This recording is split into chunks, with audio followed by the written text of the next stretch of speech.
We're celebrating. Yay!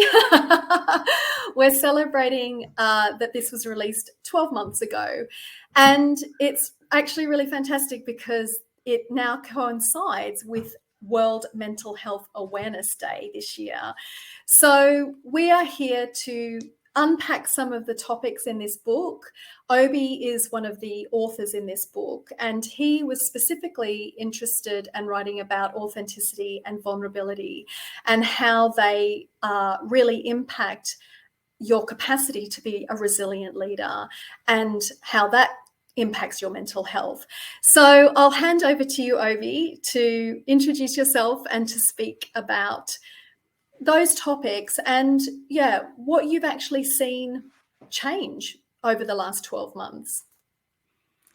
Cool. Hi, Sarah. Great to be here and great to talk about the topic and our book. And it is amazing, actually, that it's 1 year on World Mental Health Day, because that's quite a significant day for me. I'm doing a podcast with a friend on that day where we're talking about mental health. So a really important topic. So I do leadership training and coaching and speaking, and my sweet spot is really about personal mastery and leading from the inside out. And a big part of personal mastery and that resilience is just understanding what's going on in our heads for ourselves and what are some of the blockers that we're facing mentally, and how do we overcome those. And you asked about the journey over the last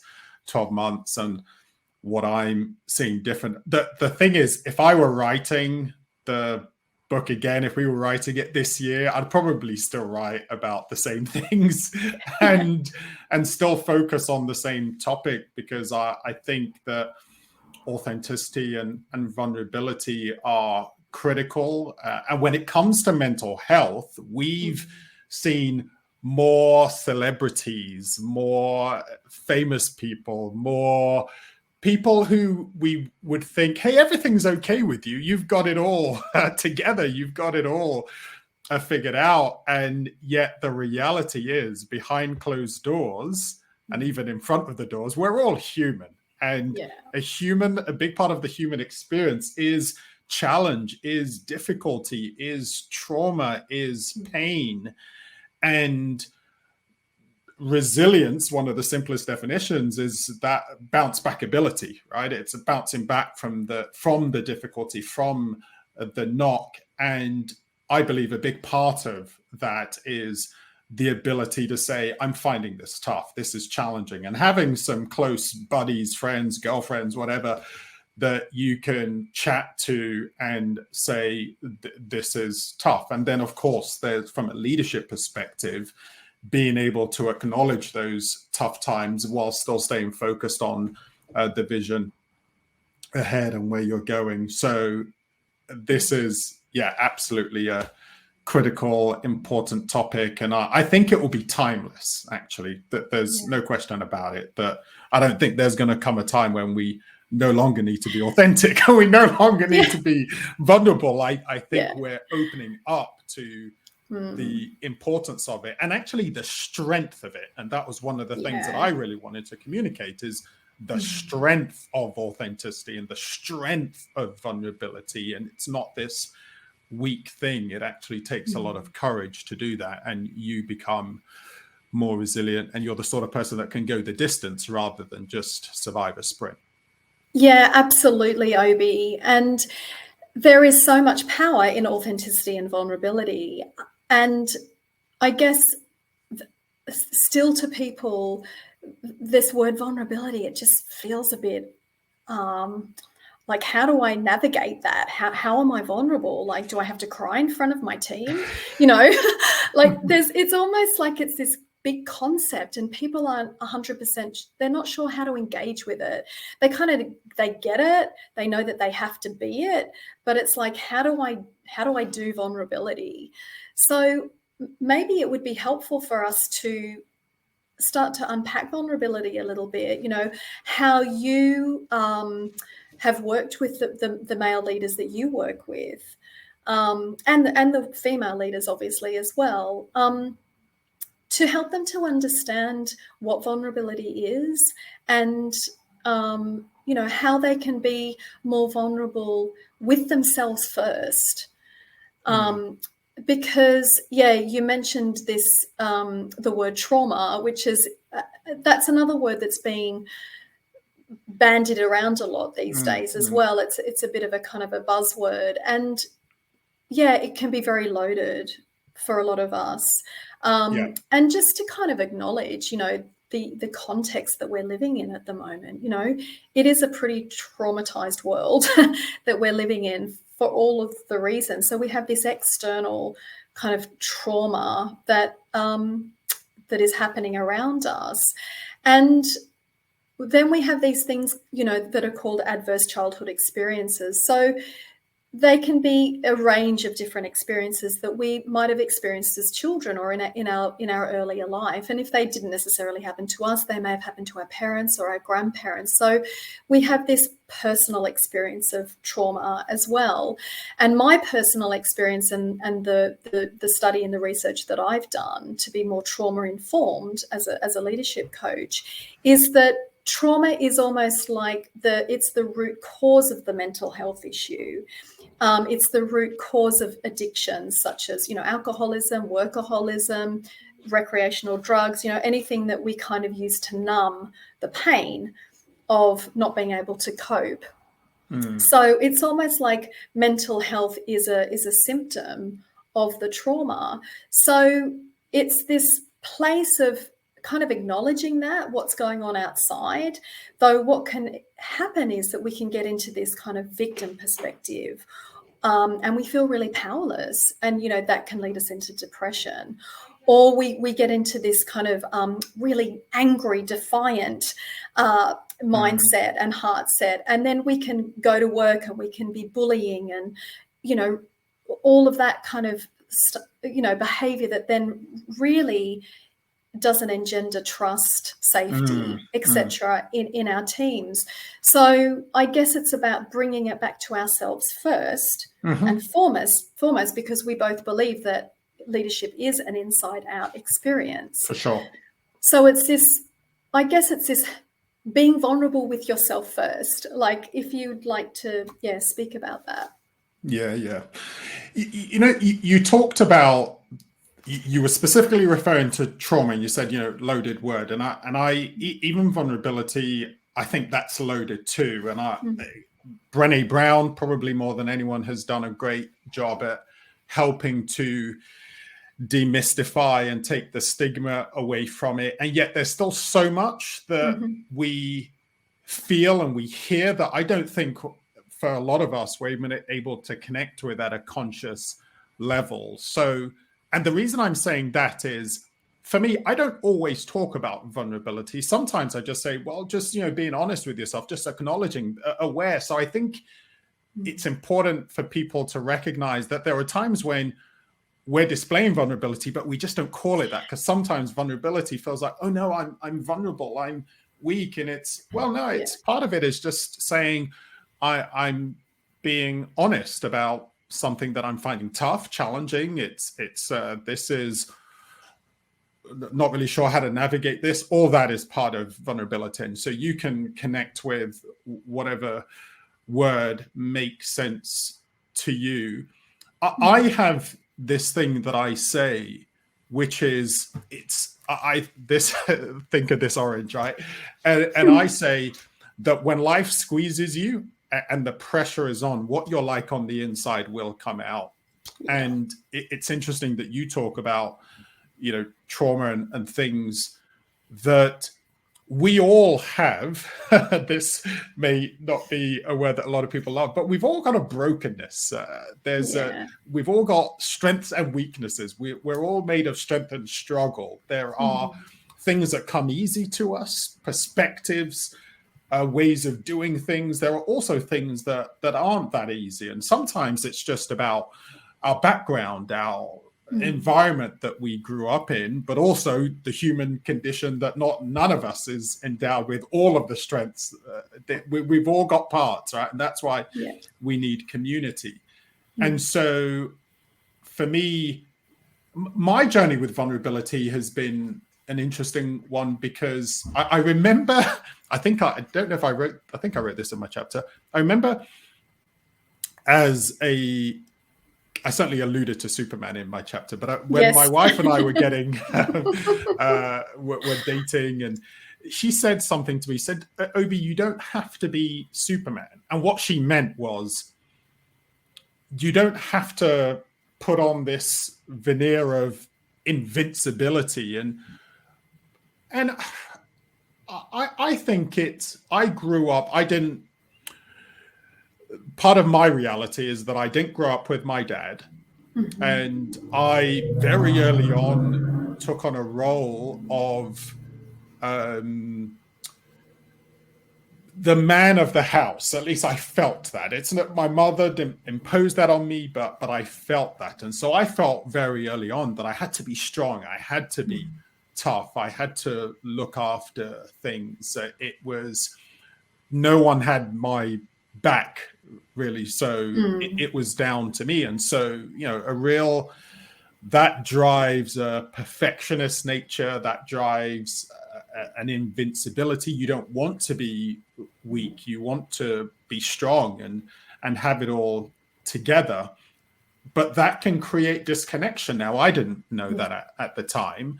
But that's just part of the trauma, not that I thought of it that way, but the trauma of not growing up with my father and experiencing that love and acceptance and support and encouragement and everything that would come with that.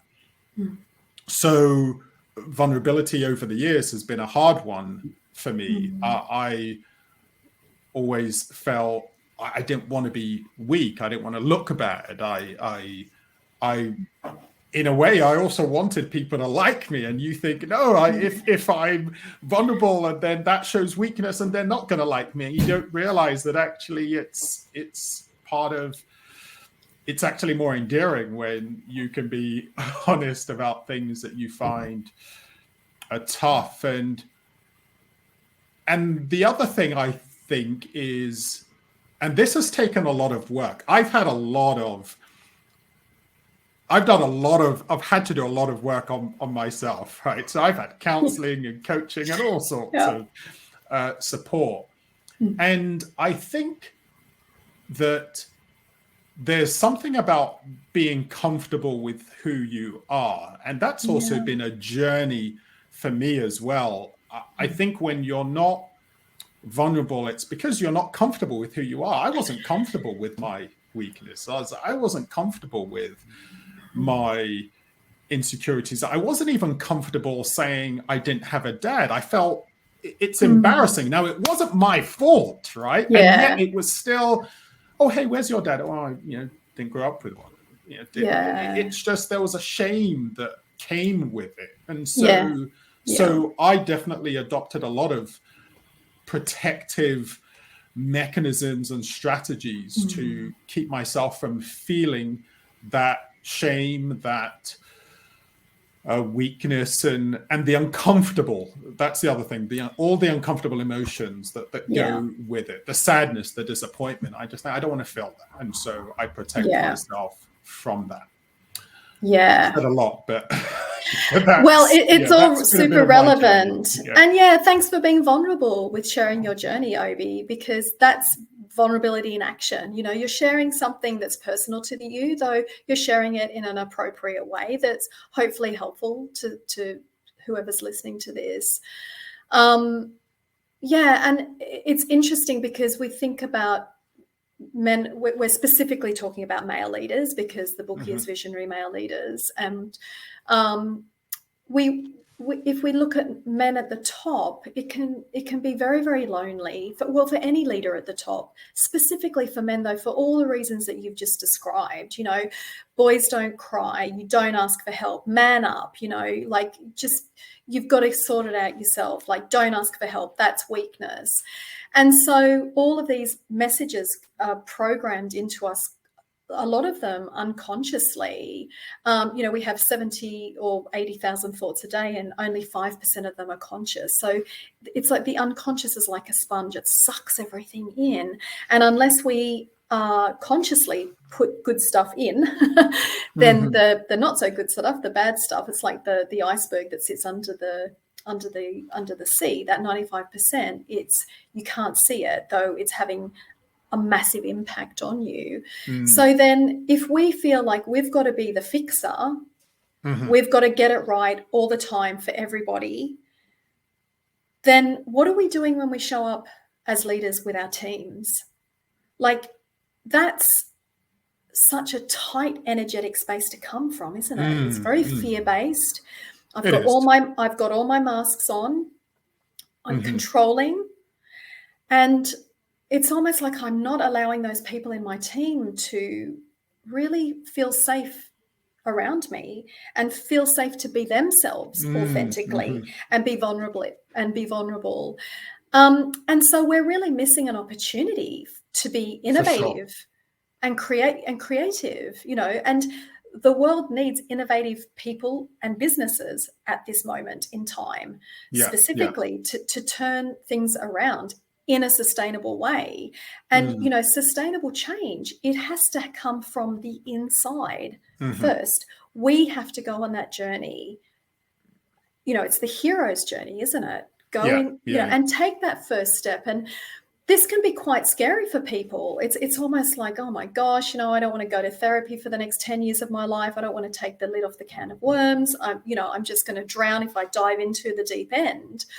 Though I guess what the invitation is in Visionary Male Leaders and in the work that we both do, and specifically we're talking about your work, is to invite people into this conversation, to take that first step and to go, actually, I have to accept that I would like some help here, and it's not weakness. It's actually strong to ask for help. Yeah. It is. And so there are two things that come to mind. And I love the fact that you're speaking about the impact on others, because leaders do cast a shadow without a doubt. And they have an inordinate amount of influence, especially more senior leaders. And I've heard some shocking stories from clients recently, I won't mention names, of the impact that leaders have had. Leaders can have an incredible impact. It's inspiring, engaging, and create safety. But leaders can also have this really demotivating, constricting impact. And I it goes back to what I was saying earlier on about, when life squeezes you and the pressure is on, what you're like on the inside will come out. And to go further with that, if there is safety on the inside, if there is acceptance on the inside, if there is a sense of purpose, if there is a sense of peace about who you are, even a recognition about the struggles, challenges, difficulties that we have, then that will come out. And so you'll be able to, under pressure, still provide an environment of safety and honesty and encourage people to thrive and grow in those conditions. But if there are things that you haven't dealt with, blockers, then no matter how guarded they are, under pressure, it will come out. And that's why you have leaders who explode, or leaders who control, or leaders who say, well, it's about what I say, or leaders who just aren't equipped to deal with some of the more complex issues with empathy. Whether they're it's not saying that they've got to be skilled to address all of these issues, but just have the empathy to carry people on the journey with you. Then if you haven't dealt with some of that junk that we all have, then it will come out and it will have an adverse impact. And so if you want to, and I don't think any leader wakes up wanting to do a terrible job or wanting their business to fail, but very often what gets in the way is it's what's on the inside. It's not the market, because ultimately we all have a choice about how we respond, and we cannot control. You can't control the market. We live in a VUCA world. There are just things you can't control, but what you can control is your response, and your response is often linked to things that are much deeper.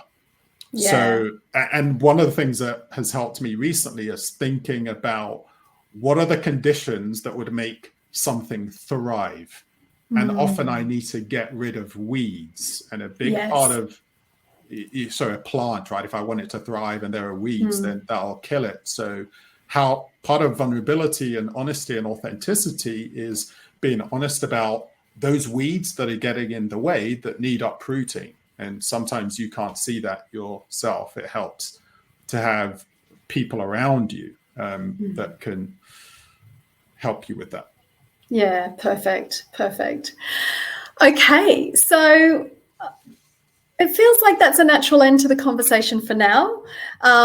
Vulnerability, authenticity, resilience, and mental health, they're all super big topics. And yeah, I hope that whoever's watching, you found this helpful. And if you are interested in reaching out to Obi, we'll put Obi's website link in the comments below. And we also have a special bundling of the Visionary Male Leaders Kindle and hard copy, and the link to buy that will be in the comments below as well. So Obi, thank you so much for your time and your vulnerability, your authenticity, and your wisdom. Yeah, it's been wonderful to catch up with you. Thank you. You too. Take care. Ciao. Catch up.